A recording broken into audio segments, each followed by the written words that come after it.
punishment, personal loss, and constant reinvention. Born far from Hollywood and raised across several cities, he grew up without the stability most children take for granted. School was difficult, family relationships were complicated, and his early dreams changed abruptly. Acting eventually gave him direction, but success never insulated him from grief or uncertainty. From youthful comedies to demanding action films, independent dramas, science fiction landmarks, and the later resurgence of John Wick, Reeves repeatedly chose challenging work over predictable career decisions.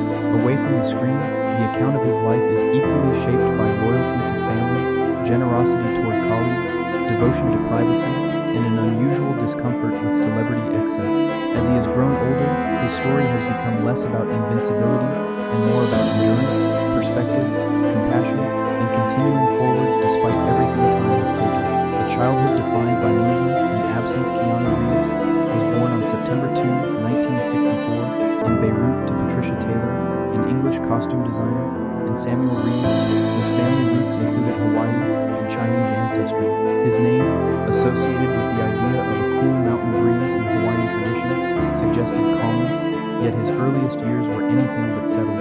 His family moved repeatedly, first leaving Beirut and eventually passing through places including Sydney, New York, and Toronto. His father disappeared from everyday family life while Keanu was still very young, creating an absence that would remain emotionally significant for decades.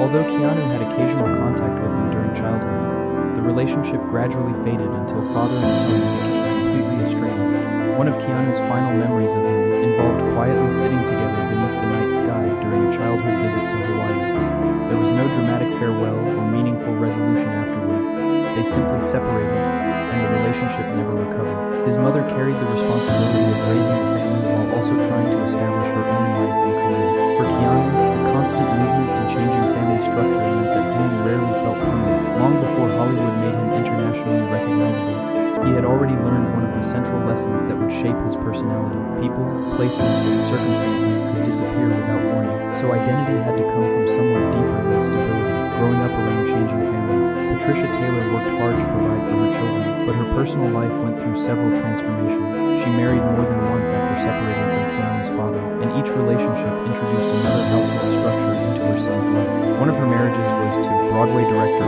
Paul Aaron, whose connection to theater would later prove useful as Keanu developed an interest in acting. She later married music promoter Robert Miller, with whom she had a daughter, Karina, and afterward entered another marriage that eventually ended as well. These changes meant Keanu grew up surrounded by different adult figures, without developing the simple, permanent family structure he might have wanted. At the same time, his mother's work introduced him to creative people and performers. Musicians and entertainment figures moved through the environments around him, making the artistic world seem familiar even before he seriously considered joining it. Yet proximity to famous people did not automatically give him a sense of belonging. Keanu frequently described himself as an outsider, and his childhood appears to have reinforced that feeling. While other children might have built identities around a neighborhood, school, or long-established group of friends, he repeatedly had to begin again. Those experiences later became part of his unusual ability to move between worlds. He could become a Hollywood star without completely identifying with Hollywood because, long before fame arrived, he had already learned how to exist without feeling entirely rooted anywhere. School struggles and the feeling of being different. Education proved especially challenging for Reeves. Dyslexia made reading difficult and often forced him to work harder than classmates simply to process written material. Because his family moved frequently, he also changed schools several times, making academic consistency even harder.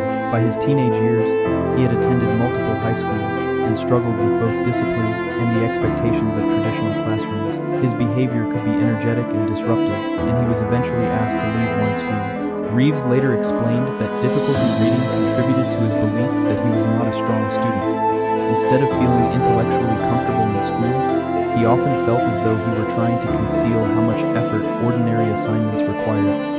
The experience strengthened the outsider identity that had already formed during childhood. Yet difficulties in the classroom did not mean he lacked intelligence, curiosity, or determination.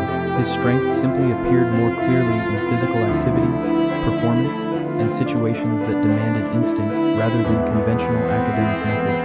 Eventually, he left school without earning a diploma and committed himself more seriously to acting.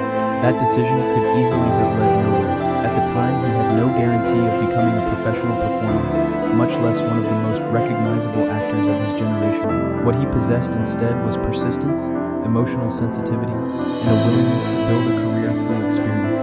The qualities that made formal education uncomfortable would later become part of the unconventional personality that distinguished him in Hollywood. Hockey, ambition, and a dream that changed before acting became the center of his life. Hockey gave Reeves a sense of confidence that school rarely provided. As a goaltender, he developed such a strong reputation that teammates reportedly called him the Wall. The position suited his temperament. A goalie must remain alert, withstand pressure, react instinctively, and accept responsibility when everything comes directly toward him. Reeves loved the sport enough to imagine pursuing it professionally, and for a period he considered an athletic future more seriously than acting. Hockey offered structure, belonging, and the possibility of excelling through physical ability rather than written examinations. An injury disrupted that dream and forced him to reconsider where his life might go. The disappointment became one of several early experiences in which a path he expected to follow suddenly disappeared. Instead of remaining trapped by what he had lost, Reeves increasingly turned toward performance. Interestingly, hockey later followed him into his acting career. One of his early movie appearances came in Youngblood, a sports drama in which he once again played a goaltender. His athletic background allowed him to perform convincingly and contributed to the physical confidence that later became essential in his action roles. The abandoned hockey dream therefore did not completely vanish. It transformed into something else. Discipline, reflexes, endurance, and comfort with physical risk became part of his screen identity. What first looked like an ending eventually became preparation for a different career, illustrating a pattern that would repeat throughout his life whenever disappointment forced him toward unexpected opportunities. The first steps toward acting. Reeves began acting professionally in Canada during the early 1980s, taking television parts, stage roles, commercials, and whatever opportunities allowed him to gain experience. One early television appearance cast him as a troubled teenager, a character whose uncertainty was not entirely distant from his own adolescence. Theater work followed, giving him the chance to test himself before live audiences and discover that acting could become more than an occasional interest. By the mid-1980s, he had decided to pursue the profession seriously and traveled to Los Angeles. Even his name became a subject of debate. Some people in the industry worried that Keanu sounded too unusual for an American star and encouraged him to adopt something more conventional. He briefly experimented with an alternative professional name, but eventually returned to his real identity. That decision may appear small, yet it reflected a characteristic that would repeatedly define his career. Reeves could compromise for a role, train obsessively, change his appearance, reduce his salary, or endure criticism, but he was reluctant to surrender something that felt essential to who he was. Early Hollywood offered no certainty that such stubbornness would be rewarded.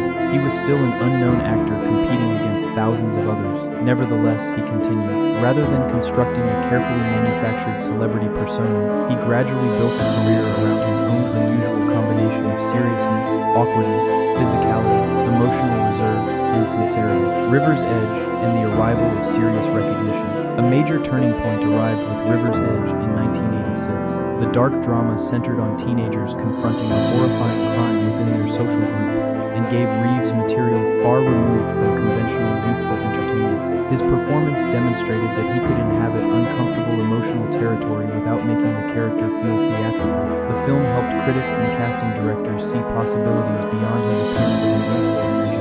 Reeves had grown up familiar with uncertainty, separation, and loneliness, and those experiences arguably gave him access to the detached emotional atmosphere required by the story. The role also established a pattern in his career. Whenever audiences became convinced they understood what kind of actor he was, he often moved towards something different. He could follow an emotionally severe independent drama with comedy, action, romance, or experimental work. This unpredictability sometimes frustrated critics, especially when his performances did not match conventional expectations, but it also prevented his career from becoming completely fixed. River's Edge showed the serious side of an actor who would soon become famous for something almost completely opposite. Only a few years later, audiences would associate him with the cheerful, confused, endlessly optimistic Ted Theodore Logan. That contrast between darkness and light became essential to Reeves' screen identity. He could appear haunted in one film and almost childlike in another. Instead of choosing one personality and repeating it, He allowed contradictions to become part of his appeal, creating a career that was difficult to categorize from the beginning. Bill and Ted and an unexpected comedy icon. In 1989, Bill and Ted's Excellent Adventure transformed Reeves from a promising young actor into a recognizable popular figure. He initially approached the project without any certainty that it would become important. The comedy followed two well-meaning but academically hopeless teenagers traveling through history, and its playful absurdity was far removed from the darkness of River's Edge. Reeves and Alex Winter developed an easy chemistry that made the characters feel like genuine friends rather than performers delivering jokes. Their relaxed timing, improvised moments, and enthusiastic innocence gave the movie its distinctive personality. Ted became so memorable that audiences sometimes assumed Reeves himself must resemble the character. That perception created both opportunity and frustration. The film became a cult favorite and opened doors, but Reeves soon faced the danger of being permanently typecast as a cheerful, unintelligent slacker. Instead of rejecting the film that made him popular, he simply kept searching for roles that proved he could do something else. The eventual affection surrounding Bill and Ted would remain part of his career for decades, with Reeves returning to the character years later without embarrassment. His willingness to embrace the role reflected his broader lack of contempt for earlier work. He did not appear interested in carefully rewriting his history to make himself look more sophisticated. The comedy mattered because audiences loved it, and because the friendship at its center felt sincere. That quality of sincerity, even inside ridiculous material, would become one of the most reliable characteristics of Reeves' performances. Point Break, Speed, and the making of an action star. The early 1990s revealed another side of Reeves. Point Break cast him as an FBI agent drawn into the dangerous world of surfers and criminals, requiring extensive physical preparation and a believable mixture of discipline and vulnerability. Reeves trained seriously for the role and developed a lasting interest in surfing. The movie strengthened his reputation as an actor willing to commit physically, rather than merely pose as an action hero. That reputation became even more powerful with Speed in 1994. The high-concept thriller placed his character aboard a city bus that could not safely slow down, turning ordinary transportation into a nearly continuous action sequence. Reeves approached the production with the same intensity he had brought to sports, performing substantial physical work himself and learning the choreography required for dangerous scenes. Speed became an enormous commercial success and elevated him into the highest tier of Hollywood action stars. Suddenly, he possessed the kind of box office identity studios could build franchises around. Yet the success also revealed something unusual about Reeves. Rather than immediately maximizing his earnings by repeating the same formula, he became increasingly selective. He did not want the new action star label to determine every decision. Even when lucrative opportunities were placed before him, he remained interested in theater, unusual dramas, and films that offered experiences unavailable inside blockbuster machinery. Speed could have become the beginning of a predictable franchise career. Instead, Reeves treated it as one chapter in a larger journey, choosing uncertainty over the safest commercial route, choosing creative freedom over easy money after Speed. Reeves entered a period in which his career choices confused many industry observers. Successful actors are usually encouraged to protect momentum by accepting sequels and similarly profitable roles, but Reeves repeatedly moved in another direction. He declined the opportunity to immediately return for Speed 2 and instead pursued projects that interested him creatively, including stage work and The Devil's Advocate. The decision was considered risky because Hollywood often punishes actors who step away from successful formulas. Reeves seemed less concerned with maintaining an image than with avoiding the feeling of being trapped by it. That attitude also influenced his negotiations with collaborators. When he believed another actor would strengthen a project, he was reportedly willing to make financial concessions rather than insist on keeping every possible dollar for himself. Such decisions contributed to the mythology surrounding him as someone strangely indifferent to wealth. The truth is more nuanced. Reeves participated in major commercial productions and benefited enormously from them, but money rarely appeared to be the only factor guiding him. He valued the ability to choose. That independence sometimes produced excellent results and sometimes led to failures. Yet even unsuccessful decisions strengthened the impression that his career belonged to him rather than to a studio strategy. In an industry obsessed with momentum, branding, and calculated visibility, Reeves demonstrated an unusual willingness to disappear, experiment, fail publicly, and return. His path was rarely the most efficient route towards stardom, but it remained recognizably his own. Criticism, dyslexia, and learning through failure. Not every attempt to expand his range succeeded. Reeves' performance in Kenneth Branagh's Much Ado About Nothing received criticism, particularly from reviewers who found his handling of Shakespearean language uncomfortable.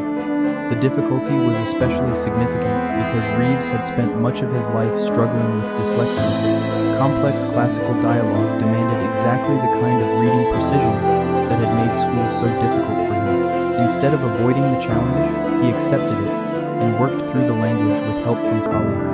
Emma Thompson, who also understood difficulties associated with dyslexia, reportedly became a supportive presence during the production. The experience illustrates an important element of Reeves' career. Failure rarely caused him to retreat permanently from difficult material. Critics could be harsh, and certain movies undeniably failed, but he continued approaching roles that exposed his weaknesses rather than remaining only in areas where he already felt comfortable.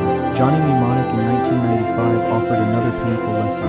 The ambitious cyberpunk production struggled with competing creative visions, rising expectations, and studio pressure after Reeves' success in Speed. The finished film disappointed audiences and critics, becoming a symbol of unrealized potential. Reeves later acknowledged that some of the technological and cinematic ambitions surrounding the project exceeded what could successfully be achieved at the time. Instead of ending his career, however, the disappointment became another stage in his development. Hollywood had celebrated him, mocked him, and celebrated him again. He gradually learned not to treat either reaction as permanent. The Devil's Advocate and a deeper dramatic presence. The Devil's Advocate arrived in 1997 and gave Reeves the chance to work opposite Al Pacino in a psychological drama built around ambition, temptation, identity, and corrupted fatherhood. The themes carried an emotional resonance for an actor whose relationship with his own father had ended in silence. Reeves had experienced abandonment early enough that it became part of the emotional landscape of his childhood. The film's distorted father-son dynamic therefore offered material he could approach from a deeply personal place,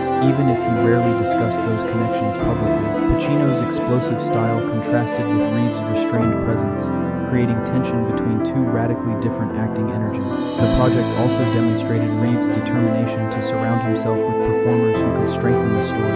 Rather than protecting himself from competition, he seemed energized by collaboration with actors whose intensity challenged him. The film's success helped repair some of the damage caused by earlier disappointments and reminded audiences that Reeves could function outside straightforward action. More importantly, it arrived immediately before the project that would redefine his career completely. By the late 1990s, he had already experienced comedy fame, independent drama, romantic roles, major action success, Shakespearean criticism, science fiction disappointment, and psychological drama. Most actors would have considered that enough variety for an entire career.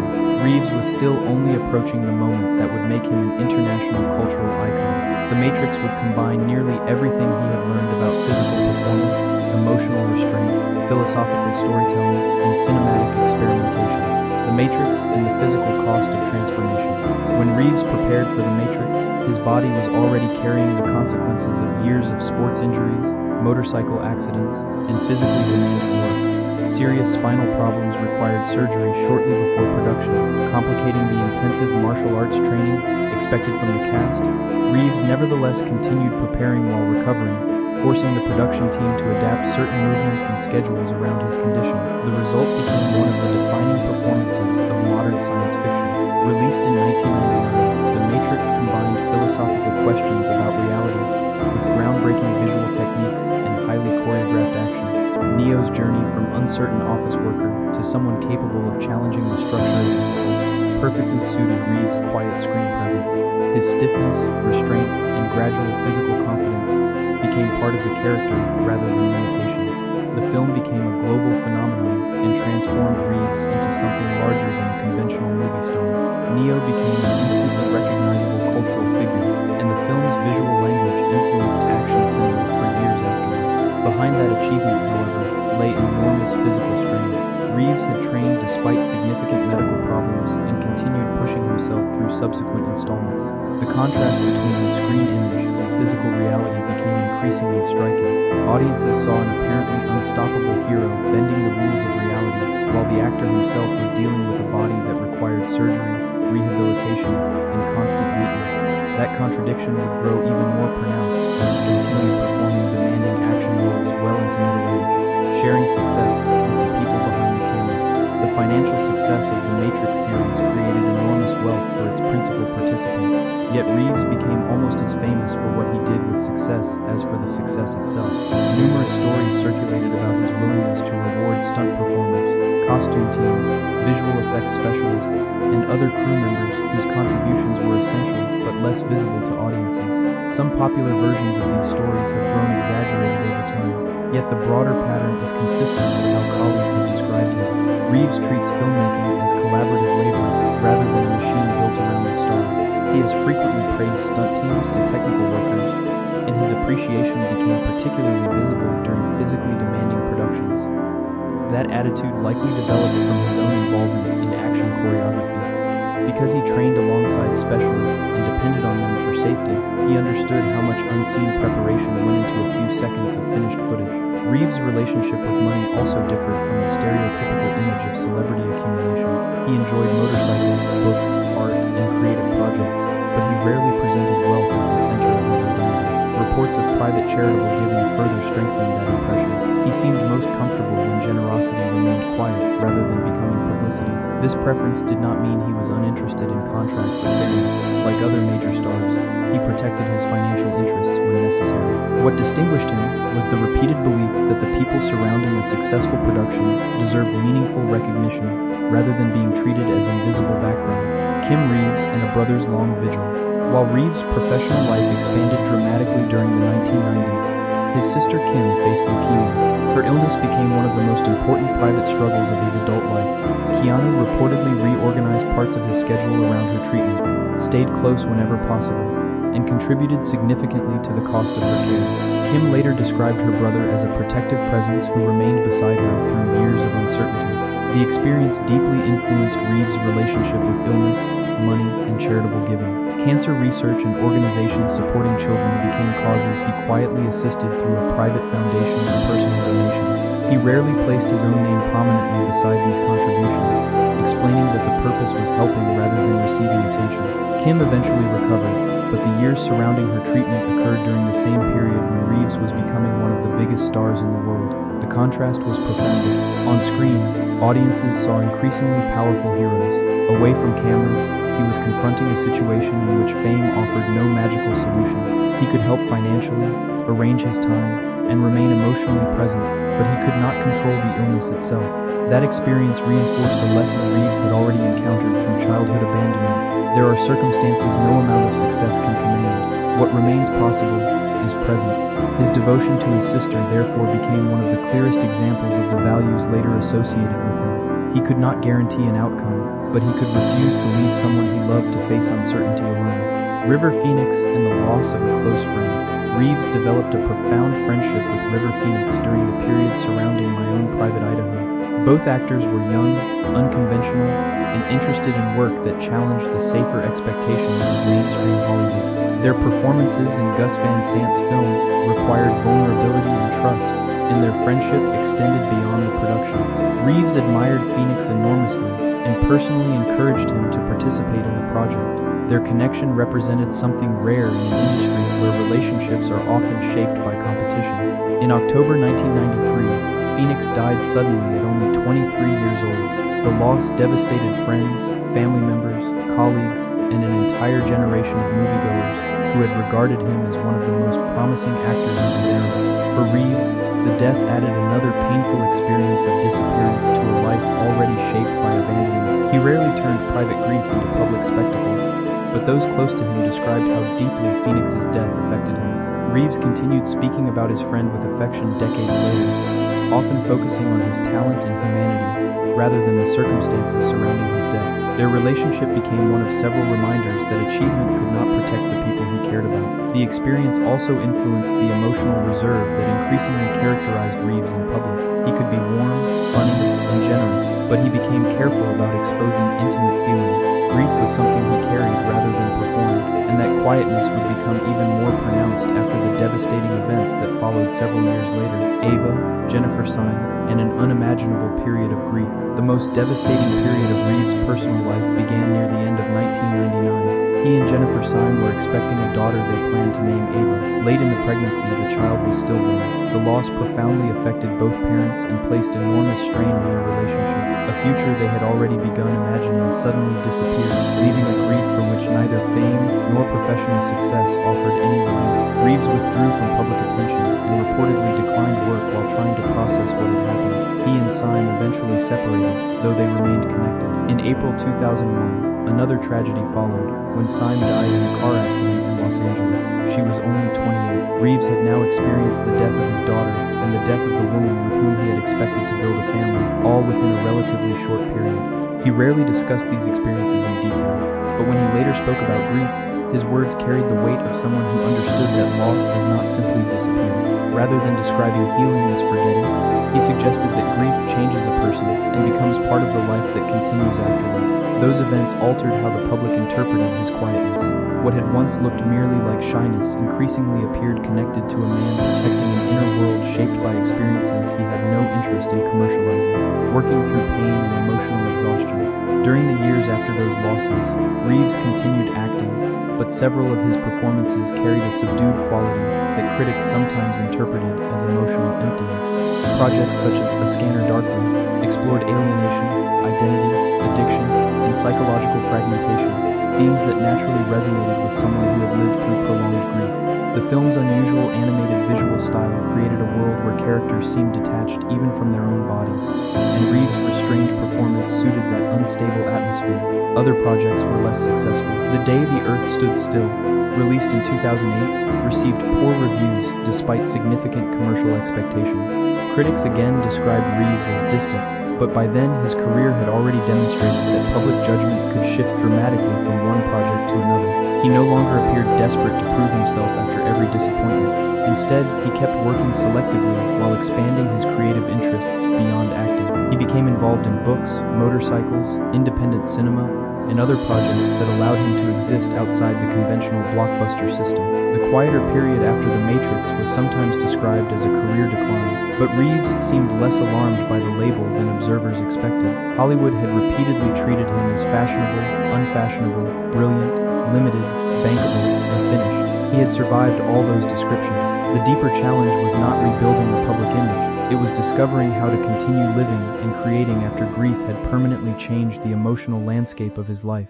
John Wick and an extraordinary reinvention. In 2014, Reeves returned to action cinema with John Wick, a modestly budgeted film that initially appeared far less important than the giant franchises surrounding it. The role proved perfectly suited to the older actor he had become. John Wick was not a carefree superhero. He was exhausted, grieving, disciplined, and dangerous because loss had stripped away everything unnecessary. Reeves understood that emotional territory instinctively. At around 50 years old, he committed himself to months of weapons training, martial arts, tactical movement, and stunt choreography. Rather than hiding his age, the film incorporated his maturity into the character.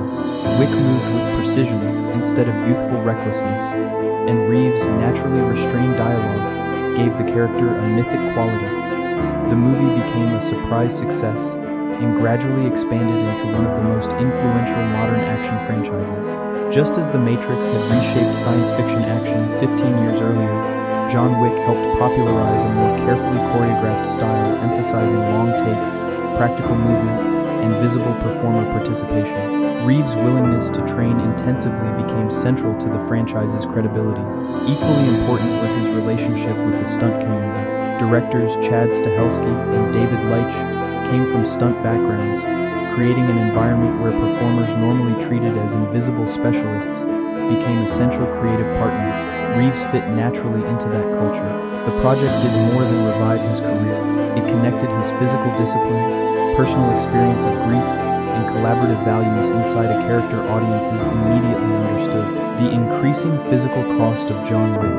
Each John Wick sequel demanded more from Reeves physically. Fight sequences grew longer, driving choreography became more complex, and the films increasingly built elaborate action around his willingness to perform extensive portions of the movie himself. Training became almost a year-round responsibility.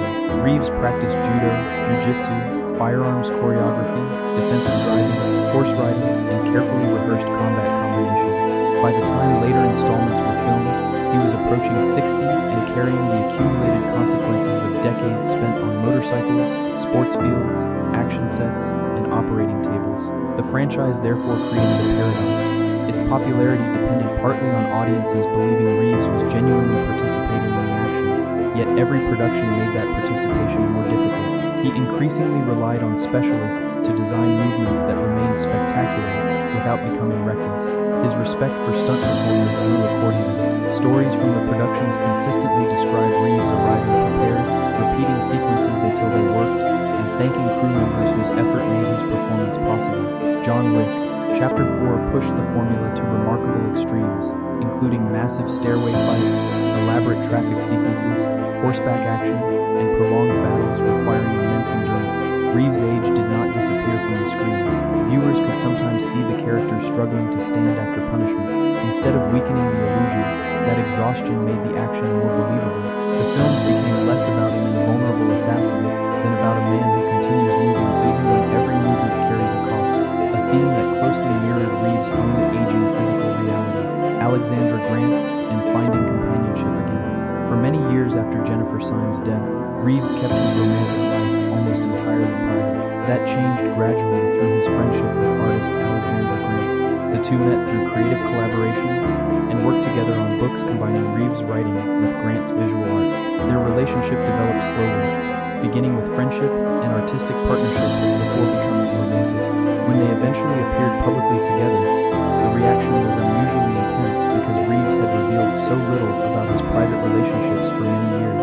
Grant represented a different chapter in his life, companionship built gradually rather than a dramatic Hollywood romance presented for public consumption. Both had established independent creative identities, and their relationship appeared grounded in shared artistic interests, humor, conversation, and a preference for privacy.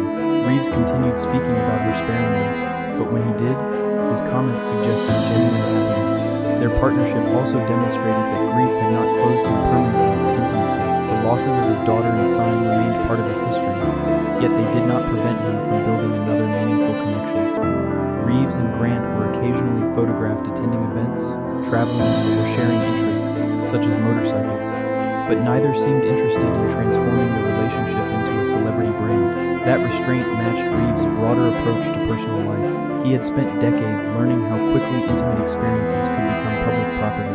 With Grant, he appeared determined to protect what mattered while still allowing himself the freedom to be openly happy. Quiet philanthropy and an unusual relationship with fame. One of the strongest themes surrounding Reeves is the gap between his extraordinary fame and his relatively ordinary public behavior. Stories of him giving up seats, speaking respectfully with crew members, spending time with strangers, or helping people without demanding recognition have circulated for years. Some internet legends surrounding his generosity are exaggerated, but enough direct accounts exist within the entertainment industry to establish a consistent reputation for kindness and professionalism. His charitable work follows the same pattern. Reeves has supported cancer research and organizations helping children, partly influenced by his sister's illness, while deliberately avoiding prominent public branding. He has explained that he does not need his name attached to charitable activity. That preference fits a man who appears uncomfortable with turning every private value into a publicity campaign. His generosity also extends into filmmaking. Stunt teams associated with John Wick have received personalized gifts, and Reeves regularly emphasizes their contributions during interviews. He treats action performance as collaborative rather than presenting himself as a lone hero accomplishing everything personally. His relationship with wealth is similarly understated. He has earned enough money to live extravagantly, yet he repeatedly suggests that accumulation itself does not interest him. Motorcycles remain one of his major passions, and he co-founded a company creating high-end custom machines. But even that venture reflects fascination with craftsmanship more than celebrity display. Fame gave Reeves enormous resources. His distinctive achievement has been learning how to use those resources without allowing them to become the only measure of his life. Aging, scars, and the limits of the action hero myth. By his early 60s, Reeves could no longer treat physical performance exactly as he had in his 20s or 30s. Years of injuries, surgery, motorcycle riding, stunt training, and repetitive choreography inevitably left consequences. His movements became more deliberate, recovery required greater attention, and the intense preparation demanded by John Wick carried increasing physical cost. Yet aging also strengthened the emotional quality that audiences found compelling. Reeves never convincingly presented himself as immortal. Even at the height of his action fame, His characters often looked confused, wounded, exhausted, or uncertain. As he grew older, those qualities became even more authentic. The later John Wick films work partly because the audience sees effort. Every fall appears painful, every staircase seems longer, and every moment of standing again carries visible exhaustion. Reeves has acknowledged that his body influences what he can realistically do, and future projects will inevitably require more careful collaboration with stunt professionals. That reality does not diminish his legacy, it deepens it. The most interesting version of Keanu Reeves is no longer the young man trying to prove he can survive another stunt. It is the older performer deciding which challenges remain worth accepting and how to approach them intelligently. His scars are not evidence that he defeated time. They are evidence that time passed, that experiences accumulated, and that he continued working through them without pretending there was no cost. The continuing legacy of Keanu Reeves. Keanu Reeves' life cannot be reduced to tragedy, generosity, action movies, or internet stories about kindness. Its real power comes from the way those elements intersect. He began as a child moving between countries and schools, struggled academically because of dyslexia, lost an early athletic dream, and entered acting without knowing where it would lead. Success arrived unevenly. He became beloved through Bill and Ted, respected through dramatic work, transformed into an action star through Speed, criticized through several failures, and permanently changed cinema through The Matrix. Outside his career, he endured the loss of River Phoenix, the death of his daughter, the death of Jennifer Syme, and years of fear surrounding his sister's illness. None of those experiences produced a simple, inspirational transformation. Reeves remained private, occasionally melancholy, physically battered, and uncertain like anyone else. What changed was his relationship with what could be controlled. He could not control loss, aging, critical opinion, or other people's choices. He could control how seriously he approached his work, how he treated collaborators, how he used his money, and whether pain made him less compassionate. John Wick returned him to global action stardom. New creative work expanded his career again, and his personal life eventually allowed room for companionship. His enduring appeal rests not on appearing untouched